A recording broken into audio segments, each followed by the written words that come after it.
Baik, selamat siang. Assalamualaikum warahmatullahi wabarakatuh. Kita lanjut di materi pengantar psikodiagnostik di pertemuan kedua ini. Ya, sedikit saya ulas pada pertemuan pertama tentang diagnostik. Ya. Untuk pengantar diagnostik ini memahami tingkah laku manusia normal atau tidak normal itu bukan merupakan perkara yang mudah. Teman-teman mesti punya pengalaman ya. Bagaimana memahami perilaku orang lain, bagaimana memahami tingkah laku orang lain, bagaimana memahami manifestasi jiwa yang ditunjukkan oleh orang lain yang akan kita observasi. Itu bukan merupakan hal yang mudah. Pada saat kita menyimpulkan orang tersebut merupakan orang yang memiliki karakteristik yang istilahnya misalnya ada yang karakteristiknya unik ya, kita anggap dia sangat unik, tapi mungkin kita bisa salah menyimpulkan ya. Kita pertama sekilas first impression menilai seorang atau orang lain itu orang yang supel, orang yang sepertinya ceria, tidak punya masalah, tetapi ternyata di balik itu mereka punya banyak masalah. Nah itu memang memahami karakter orang itu sesuatu yang tidak mudah, sehingga butuh alat bantu. Kalau orang psikologi butuh alat bantu untuk memahami orang lain. Alat bantunya kita dengan ilmu dasar, metode riset seperti observasi, wawancara. Kemudian kita menggunakan alat-alat asesmen psikologi seperti psikotes dan alat asesmen yang lain. Itu merupakan alat bantu kita untuk mengerti, memahami orang lain. Karena psikologi itu bagaimana memahami orang lain sehingga kita bisa menempatkan orang lain itu pada tempatnya. Jadi kita bisa memudahkan kita untuk menempatkan orang lain lebih baik atau pada tempatnya ya. Oke, kemarin psikodiagnostik merupakan alat bantu untuk memahami atau mengerti tentang tingkah laku manusia ya. Oke. Diagnostik ya, psikologi kalau psike itu jiwa ya, psike. Diagnosa itu merupakan identifikasi mengenai sesuatu. Jadi istilah psikodiagnostik itu pertama kali dimunculkan oleh Herman Rosah ya di bidang klinis ya. Kenapa di bidang klinis? Karena waktu itu pertama kali muncul ya diagnosa seperti ini, diagnosa tentang manusia, diagnosa tentang kelainan psikologi itu masih dibidangi oleh klinis. Sekarang berkembang ya diagnostika itu pada semua bidang ilmu psikologi, psikologi industri, organisasi, psikologi sosial, psikologi perkembangan, psikologi pendidikan, itu semua memakai alat-alat bantu memahami perilaku manusia. Sehingga setelah berkembangnya dari Herman Rosah ini akan kita gunakan untuk semua ilmu psikologi, semua cabang ilmu psikologi ya. Herman Rosah ini menciptakan alat tes yang namanya dengan nama sendiri, yaitu Rosah ya, atau biasa dikenal dengan tes bercak tinta. Jadi Rosah ini memiliki alat tes yang disebut dengan nama sendiri, yaitu Rosah, yaitu seperti di dalam sebuah papan, sebuah kertas itu ada bercak-bercak tinta. Nah, klien kita atau orang yang kita tes, kita suruh menerangkan apa makna dari bercak tinta tersebut, karena satu dengan orang lain itu memiliki makna yang berbeda pada saat kita melihat sebuah gambar. Nah, ada yang misalnya bercak tinta sedikit itu, ada yang mengartikan ini merupakan tanda yang sangat berbahaya ya, karena mungkin masa lalunya dia punya pengalaman ada bercak-bercak tinta, ada semacam model itu. Ternyata dia menganalogikan bercak tinta itu merupakan tumpahan-tumpahan oli di jalan yang membuat kecelakaan. Itu kan memori satu dengan yang lain berbeda. Ada juga yang mengatakan bercak tinta itu merupakan sesuatu yang menyenangkan karena pengalaman masa lalunya menyenangkan terkait dengan itu. Mungkin dia sedang suka melukis dengan tinta-tinta tersebut. Nah, tinta di alat ukur Rosah ini memiliki beberapa kartu, ya, kartu Rosah ya. Nah, ini satu dengan yang lainnya berbeda-beda, ya. Ada yang membentuk pola. Nah, pola-pola inilah yang akan diartikan oleh klien kita. Itu ukur Rosah, ya. Nah, psikologi itu berkembang, ya, aplikasinya meluas, diagnosanya tidak hanya di bidang klinis, pemeriksaan psikologi di bidang kerja atau pendidikan itu semakin banyak sekarang. Jadi sekarang semuanya, ya, sudah, bahkan sekarang yang paling sering dipakai itu juga di bidang industri, ya, untuk rekrutmen seleksi. Perkembangannya sangat pesat sekali penggunaan alat asesmen, ya. Di sini ada perkembangan pengertian diagnostiknya meluas, ya. Dulunya diagnostiknya hanya untuk klinis, ya. Sekarang bisa untuk semuanya. Nah, kemudian kita tahu bagaimana diagnosa psikologisnya seseorang seperti apa, ada kelainan psikologis atau tidak, kemudian kita bisa mengerti gambaran kepribadian seseorang. Nah, jadi kita menggunakan alat-alat psikodiagnostik itu pada akhirnya nanti kita bisa mengerti tentang seseorang, gambaran seseorang, gambaran karakter, gambaran kepribadian seseorang. Ya, orang ini merupakan orang yang memiliki kecerdasan yang tinggi. Hal tersebut ditunjukkan dengan IQ sekian. Kemudian orang ini memiliki kemampuan untuk bekerja sama yang baik, ditunjukkan dengan kemampuan kerjasamanya dalam alat ukur misalnya papikostik yang tinggi hasil kerjasamanya. Dan ini seperti contoh laporan psikologi, ya. Kemudian orang ini atau subjek memiliki kesempatan atau pengembangan yang baik. Jadi dia memiliki chance untuk dikembangkan dengan baik. Hal tersebut ditunjukkan dengan hasil kemampuan leadership-nya yang baik. Ya, itu kan gambaran psikologis, gambaran kepribadian yang kompleks. Jadi biasanya kita itu mengasesmen seorang itu menggunakan tiga aspek besar. Yang pertama adalah alat ukur IQ. Ya, kan alat ukur IQ banyak, besok kita akan pelajari, ya. Yang pertama adalah IQ yang kita ukur. Kalau psikotes secara umum itu ada 3 yang diukur. Yang pertama IQ.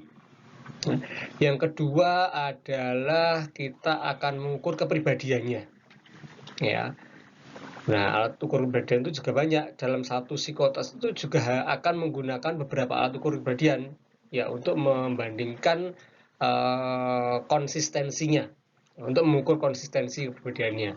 Kemudian yang ketiga, kita akan mengukur sikap kerjanya. Nah, sikap kerja ini kita ukur dengan alat ukur seperti namanya Pauli dan Kraepelin, ya. Mungkin teman-teman pernah melakukan alat tes, mengalami atau pernah di psikotes yang menghitung, ya. Tesnya seperti koran besar, itu menghitung dari atas ke bawah. Kalau Kraepelin dari bawah ke atas. Nah, itu mengukur tentang sikap kerja kita. Sikap kerja itu ada berbagai macam juga, ada ketelitian kerja. Semakin banyak yang salah, semakin ketelitian kerja kita itu rendah. Ya, ketelitian kerja, ketahanan kerja, seberapa jauh Anda bisa mengerjakan, ya. Kemudian ada ketelitian, kemudian ketahanan, kemudian ada juga tentang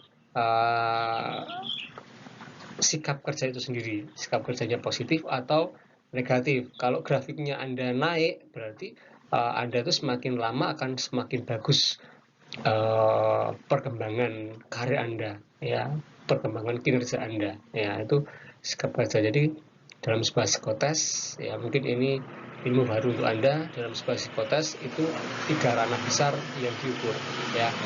Yang pertama IQ, yang kedua kepribadian, yang ketiga adalah sikap kerja. Nah, dari 3 itu sudah memakan waktu yang cukup lama dan banyak tesnya, ya. Bisa pagi sampai siang, ya. Biasanya kalau kita rekrutmen di job fair atau rekrutmen karyawan itu bisa kita mulai jam 8 pagi, selesai jam 12-an siang itu baru selesai. Dan itu paralel cepat, nggak ada waktu, jeda waktu yang lama nggak ada.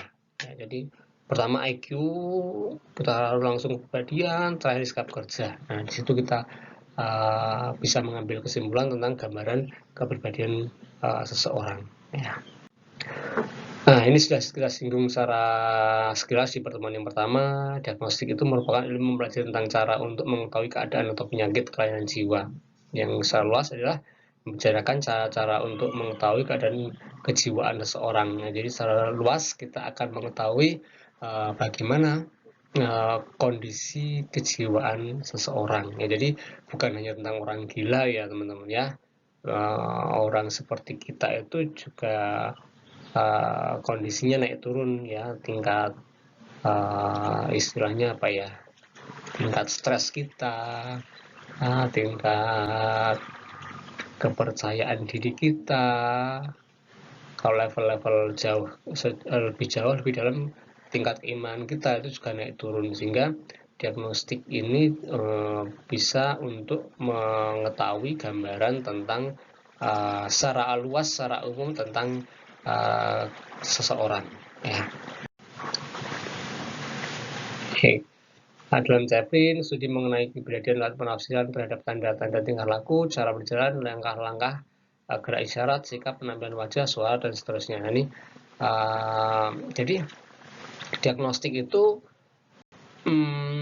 mengetahui ya, ingin mengetahui gambaran seseorang itu melalui tanda-tanda yang terlihat, seperti pengertian dasar psikologi ya.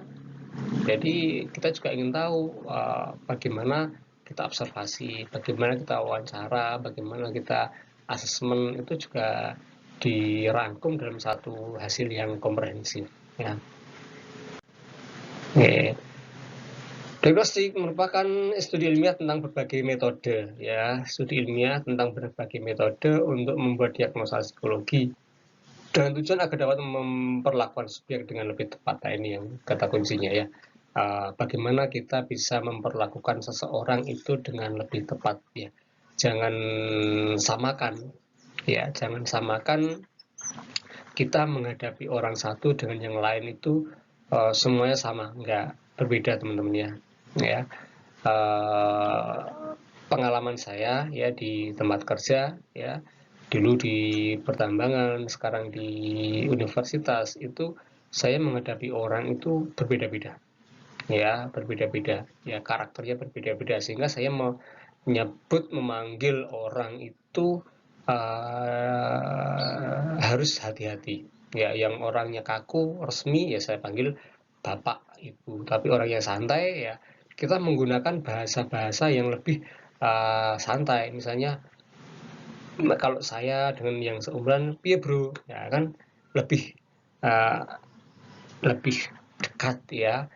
Piye bro, piye, gimana kita mau penelitian apa, pengabdian apa ya, mau ke kantin, mau makan bareng, itu lebih dekat rasanya. Tapi kalau orangnya kaku, resmi ya, saya juga menempatkan diri dengan baik, jangan piye bro, nanti malah tersinggung ya. Silahkan bapak, silahkan ibu gitu. Tapi kalau orangnya dekat, santai ya, kita panggil dengan panggilan kesayangan ya. Piye bro, ayo. Nah, misalnya saya dengan teman-teman dosen yang masih satu frekuensi, sering futsal bareng, sering main bareng ya. Ayo bro, kita ke kantin. Ayo bos. Nah, itu kan panggilan. Kalau di Jawa Timur itu bahkan lebih dari itu ya. Mohon maaf, panggilan di Jawa Timur tuh pecok, itu bukan sesuatu yang pisuhan, tapi itu tanda, kalau di ilmu psikologi sosial itu tanda mereka itu memiliki kedekatan secara psikologis ya. Bukan pisuhan ya. Kalau di daerah Jawa Timur, kalau memang kita udah deket ya, itu malah manggilnya seperti itu ya. Saya punya sahabat juga dari Jawa Timur ya, hampir sering kita main bareng, sampai sekarang itu kadang masih hampir sebulan sekali lah teman-teman sahabat saya itu ngumpul di Solo ya. Kita nongkrong bareng ya, manggilnya udah nggak namanya lagi, udah nggak Mas siapa, Mas Iqbal, Mbak Natasha, Mbak Vita, Mbak siapa gitu, udah nggak seperti itu. Ya udah nggak pakai nama lagi, panggilnya panggilan panggilan sahabat, Indes. Ya, Indes itu kan sebetulnya kan kata-kata yang kurang kalau secara arti kan Gondes ya, Gondes itu kan gonjong deso itu ya, orang deso. Tapi itu panggilan-panggilan kedekatan ya, panggilan kedekatan. Jadi kita menempatkan orang itu bisa lebih baik kalau udah deket gitu ya nggak tersinggung. Tapi orang nggak kenal coba di jalan gitu, Des gitu, nah, masih akan marah. Nah itu uh, kita tahu karakter orang lain, kita mendiagnosa psikologis kondisi psikologis orang lain. Kalau sudah dekat, sudah tahu bagaimana latar belakangnya, maka kita bisa memperlakukan orang itu dengan lebih tepat. Ada juga orang itu yang memiliki kepribadian supel banget, jadi baru kenal, baru ketemu aja sudah rame dan cepat dekat ya. Saya punya teman di Himsi Solo itu, ibu-ibu dari psikolog di RSC Solo ya, ya. Itu orangnya super banget ya, udah ibu-ibu udah agak sepuh gitu tapi orangnya gaul dan cepat dekat dengan orang lain. Jadi manggil saya tuh udah nggak Pak Patria lagi, tuh enggak ya, ayo kita bro. Wah, ini berarti orang ini merupakan orang penghubung. Nah, orang penghubung itu di dalam sebuah kelompok sangat penting. Ya, jadi kalau ada orang yang memiliki kepribadian penghubung seperti itu dalam sebuah komunitas itu akan menjadi pencair suasana. Nah, itu bagaimana kita bisa memperlakukan subjek dengan lebih tepat ya. Penelitian psikodiagnosis bukan lagi terbatas pada menegakkan diagnosa, tapi lebih pada proses logis yang bertahap dan sistematis dalam pemeriksaan psikologis yang tujuannya memahami kepribadian seorang yang kita asesmen atau kita teliti. Jadi kita bukan hanya tentang menegakkan diagnosa orang ini sehat, orang ini kurang sehat, orang ini mengalami manik depresif, orang ini apa gitu, stres. Bukan hanya tentang itu. Yang lebih sekarang berkembang lebih pada proses logis yang bertahap dan sistematis dalam pemeriksaan psikologis, bagaimana memahami proses-proses, bagaimana memahami kepribadian seseorang ya. Nah, ini fenomena yang menarik ini. Mungkin saat pandemi agak jarang terjadi ya. Mungkin pada saat sebelum pandemi atau setelah ini sudah mulai ramai, tapi sekarang udah ramai juga sih di dalam kendaraan umum. Kemarin saya nyoba naik Trans Jateng itu sudah penuh banget, berdiri-berdiri, nggak ada yang berjarak, itu nggak ada ya. Nah, jika kita pernah menaiki transportasi umum, nah selama jam sibuk mungkin teman-teman pernah ya menaiki transportasi umum jam sibuk, naik Pramek, naik Trans Jateng, naik BST atau apapun itu di tempat kalian, bis dan lain sebagainya, angkot ya, kita akan tahu bahwa kita cenderung untuk berdiri sangat dekat dengan orang lain. Jarak kita sangat dekat. Ya, kita dekat banget jaraknya. Hampir kalau berdiri itu kan malah berhimpit-himpitan gitu ya, berhimpit-himpitan, nempel-nempel gitu ya berdirinya. Dengan fenomena tersebut kita tidak merasa aneh, ya, agak merasa aneh. Walaupun kita sedang berdiri sangat dekat dengan jarak 5 sampai 15 cm dengan orang lain. Nah, orang lain tersebut banyak yang memilih menghadap atau melihat jauh dari kita atau melihat dan menghadap ke jalan. Jadi walaupun kita dekat secara fisik gitu ya, dekat 5 cm sampai 15 cm, itu banyak yang memilih untuk menjaga jarak psikologis. Mereka lebih memilih lihat keluar, lihat jalan, buka HP, main game, pakai headset, dan lain sebagainya untuk mengusir kebosanan yang ada di bis tersebut, di angkot tersebut, di kereta tersebut. Ya, walaupun secara jarak fisik mereka sangat dekat dengan kita, namun secara psikologis mereka cukup jauh dengan kita. Nah, jarak psikologis tersebut yang biasa kita kenal dengan psychological distance. Nah, fenomena ini sekarang menular, merembet sampai di keluarga teman-teman ya. Ini yang perlu kita hindari sebetulnya, perlu kita antisipasi ya. Dalam sebuah keluarga itu ada yang pernah saya baca itu fenomena bahwa mereka itu di dalam satu rumah. Ya. Tentunya fisik mereka dekat. Ya, rumah sebesar-besarnya rumah itu berapa meter sih? Ya. Apakah seluas 1 kilo? Nggak nyampe kan? Ya. Mungkin rumah sultan yang luasnya itu 1 kilo ya. Seluas-luasnya rumah itu paling berapa meter persegi ya, ratusan lah ya paling ya. 200, 100 dan lain sebagainya. Kan secara fisik dekat tuh. Namun banyak yang mengalami jarak secara psikologis. Ya. Bahkan di dalam satu rumah itu komunikasinya via WA. Nah, itu yang perlu diantisipasi dari sekarang. Ya, itu dalam satu keluarga. Ya, dalam pertemanan juga sama. Ya, kadang kita lagi nongkrong bareng, lagi nongkrong bareng, makan bareng, namun psikologis Anda, pikiran Anda itu nggak dekat dengan mereka. Anda akan malah bersada di grup WA dengan orang lain. Ya, jadi Anda akan disebut dengan HP Anda walaupun sedang nongkrong dengan orang lain. Nah, itu perlu kita istilahnya kita kurangi kebiasaan yang kurang tepat seperti itu. Ya, nah itu yang akan menyebabkan jarak psikologis Anda dengan teman yang di sekitar Anda itu akan jauh. Nah, dengan fenomena di atas silahkan cari jurnal teman-teman ya, cari jurnal yang berkaitan dengan jarak psikologis, psychological distance ya. Ya, silahkan Anda review dengan format berikut ini. Judul jurnalnya apa, jurnalnya, kemudian nama jurnalnya apa, penulisnya siapa, tahun terbitnya, tahun berapa, pengertian dari judul Anda, misalnya keharmonisan keluarga di masa pandemi. Ini kan berkaitan juga dengan jarak psikologis, jarak fisik ya, karena pandemi ini kan keluarga yang biasanya bekerja jauh-jauhan sekarang WFH dan berkumpul jadi satu. Mereka memiliki jarak jarak fisik yang dekat, tapi jarak psikologisnya bagaimana? Nah, ini keharmonisan keluarga di masa pandemi itu merupakan penelitian saya tahun kemarin yang sedang saya proses jurnalkan ya. Aspeknya apa? Aspek kalau saya judulnya keharmonisan keluarga ya aspek keharmonisan keluarga.